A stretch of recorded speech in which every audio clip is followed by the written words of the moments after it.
When he mentions 20 years of setback, the words are not abstract. They mean delayed taxes, postponed armies, stalled canals, and countless lives redirected by invisible policy. That setback means the schedule to conquer the southern kingdoms will limp forward, and the dream of expansion drags behind the empire like a wounded leg. Welcome back to 3D Cartoon Review. Today we step into Sword of Coming 2, Episode 7, where the battle is over, but the shock still keeps the capital awake. A Liang has already flown beyond the sky, leaving a clear road for Qi Jingchun's young students toward Shanai Academy, while Dali remains behind to count losses. The air above Bayu Jing still smells like burnt incense and shattered jade, and even the loudest officials speak softly, afraid their voices might call that man back. Across the palace courtyards, guards pretend to stand straight, yet their fingers keep drifting toward sword hilts, as if steel could comfort them against heaven-shaking power. Servants whisper while carrying tea, careful not to spill a drop, because everyone remembers how A Liang's laughter made towers tremble, and they fear trembling again. Even the city's protective talismans flicker faintly, like exhausted candles, and the fortune lines that once felt thick now seem frayed and dangerously thin. People keep repeating one word for A Liang: fierce. Not fierce like anger, but fierce like thunder that strikes without asking heaven for permission. Everything happened too quickly. Dali's grand encirclement, the saber raised at Bayu Jing, Song Jixin nearly dying, and the emperor's throat meeting cold steel. If A Liang had truly wanted slaughter, Dali might have become a dead dynasty before dawn, and that possibility is what makes survivors tremble the most. So Mr. Liu and Luan Changye force their faces into polite calm, because admitting fear openly inside a palace is like kneeling in front of knives. They reassure Song Jixin that the Mo family and the Liu clan still trust Dali, and their words try to plaster over cracks in the nation's fortune. While they speak, another wounded piece of the chessboard wakes Song Jixin, heavily injured from controlling flying swords, opening his eyes to an empty ceiling. Song Jixin tries to sit up, then collapses back, because injury is one thing, but losing the swords feels like losing the only proof he belonged here. His first feeling is not pain but hollowness, as if someone scooped out his future with one clean motion, leaving only a cold echo in his chest. He remembers every painful lesson, every sleepless night mastering sword intent, and wonders if all that suffering was just a joke written to amuse someone stronger. Then realization hits. The 12 flying swords he suffered for, bled for, and trained for are no longer his, and may never return. The truth is merciless. 6 swords were already shattered in the clash, their brilliance extinguished like lamps kicked into the river. The remaining ones were taken away: Zhenyu, Hongzhuang, Jingshu, Yunwen, Zidian, Fanian, and Haoranqi, thrown by A Liang to Jianqi Changcheng. Song Jixin stares upward, hoping the nightmare will fade, but the ceiling stays the same, and the emptiness stays heavier than any wound. Outside his chamber, courtiers already adjust their smiles, measuring whether this prince is still valuable, because in Dali, compassion never survives long. In one single night, he rose from a country boy to crown prince, then to treasure holder, and then back to nothing, like a feast ending in bare bowls. He tastes humiliation deeper than blood, because power vanishing instantly feels like the world laughing,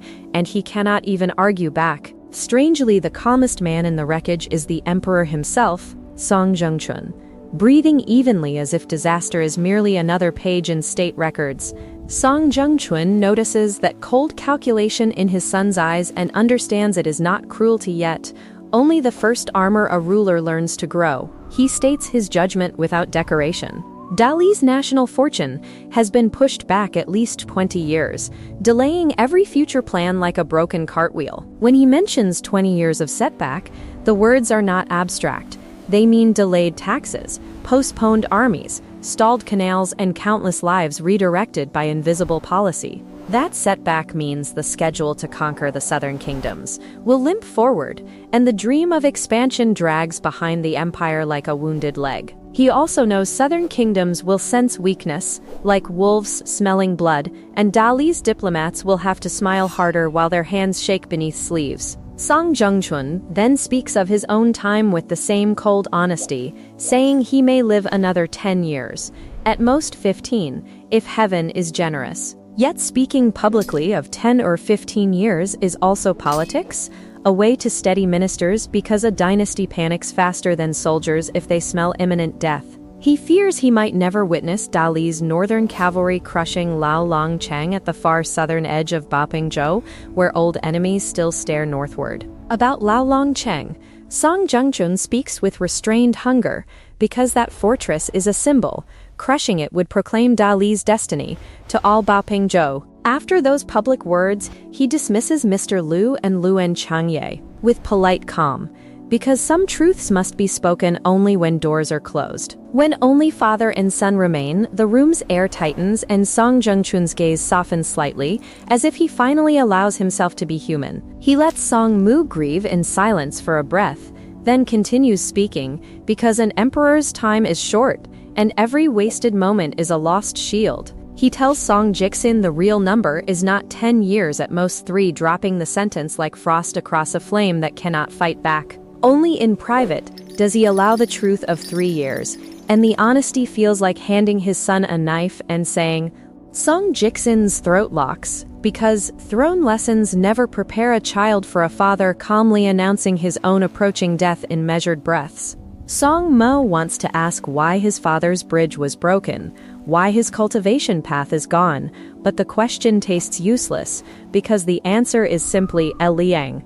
The emperor does not waste time comforting. He gives warnings, starting with Song Changcheng, the uncle who can protect him, but will never belong to either faction. Song Jixin's warning about Song Changcheng lands like a lesson in loneliness. Even family can be neutral, and neutrality in a palace often hurts more than betrayal. Song Changcheng can ensure Song Jixin will not die in the succession struggle against his younger brother, yet he will not openly favor either side. In the end, Song Jixin says, only the truly strong deserve to sit on the throne, and Song Changcheng's loyalty follows strength, not blood. He describes succession as a river under ice, quiet on top, deadly below, and tells Song Mu to learn which footsteps crack the surface before he walks.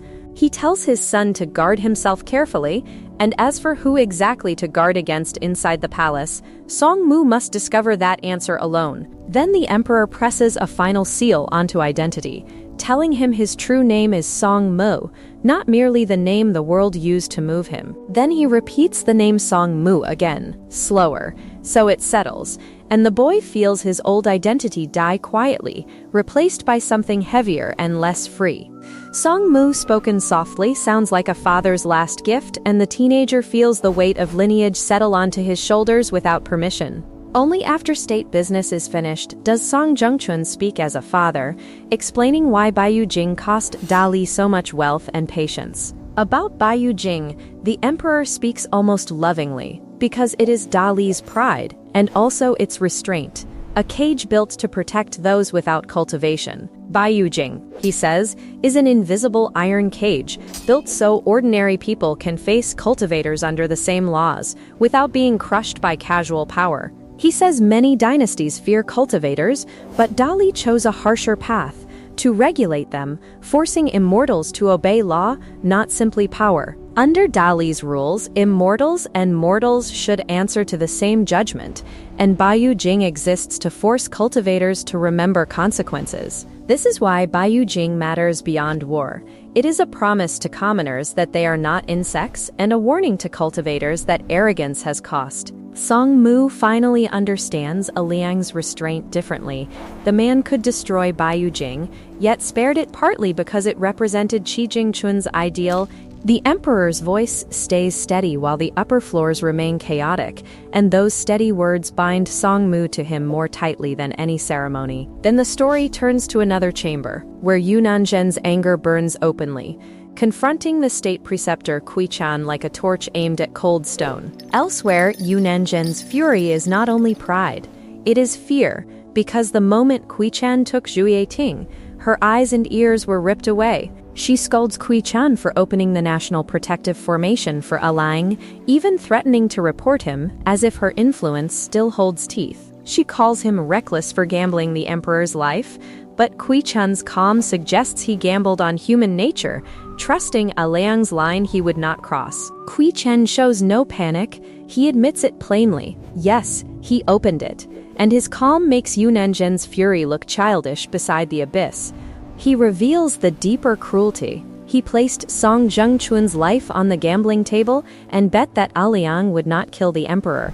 Yunanhen flares hotter, but Qichun speaks like he is reading a ledger, turning the blade of truth back toward her smiling face. Qichun's words imply the emperor's patience has limits, and Yunanhen hears her own name drifting toward the edge of those limits like a leaf toward fire. Her small tricks, he says, using state power to target Chen Ping'an and Qi Jingchun's students, and secretly killing Song Yuzhang, were known long ago. When Qichun lists her sins, each one is spoken without heat, which makes them sharper, like ice knives. She realizes the court has been watching for years. She wants to deny Song Yuzhang's death, yet the silence in the room answers first, telling her denial would only insult intelligence that already holds proof. Not only known, Song Jixin also knew which of the 12 Orthodox gods leaned toward Yunanhen's faction, watching them like insects in a jar. The mention of the Orthodox gods stings most, because it confirms her faction lost half its divine pillars overnight,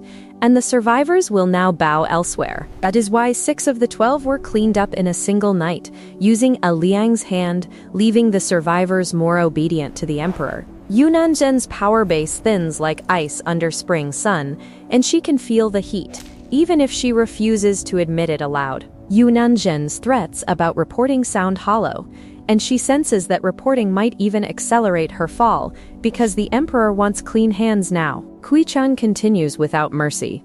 Even the intelligence network she built, Zhu Ting, has been stripped clean and will be transferred into his hands. In that moment, Yunanhen understands her value has been consumed, her usefulness finished, and her threats suddenly sound like wind against a wall. So Qichun declares the alliance over, ending it like closing a book. No drama, no apology, only the final page turned with cold fingers. Outside, Mr. Lu and Luan Changye move carefully, separating heaven and earth so no one can overhear the emperor's private conversation with his son. Only after the barrier is set does Luan Changye finally exhale and admit a dangerous truth. He lied to A Liang earlier, completely and deliberately. Luan Changye admits his lie with a grin that hides exhaustion, because betting your life on A Liang's temperament is like betting your home on a lightning strike.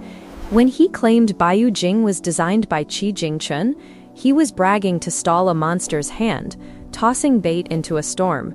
Mr. Lu's spine goes cold, because lies told to monsters usually demand payment, and payment rarely arrives gently or in the form you expect. Mr. Lu imagines what would happen if A Liang returned offended, and he feels sweat under his collar, but the fear fades as Luan explains A Liang's record. Yet Luan Changye stays relaxed, explaining he dared because he actually knows A Liang's reputation within the Mo family's circles. The Mo family's righteous wandering followers treat A Liang like a living rulebook, so Luan believes the man still respects certain boundaries and moral games.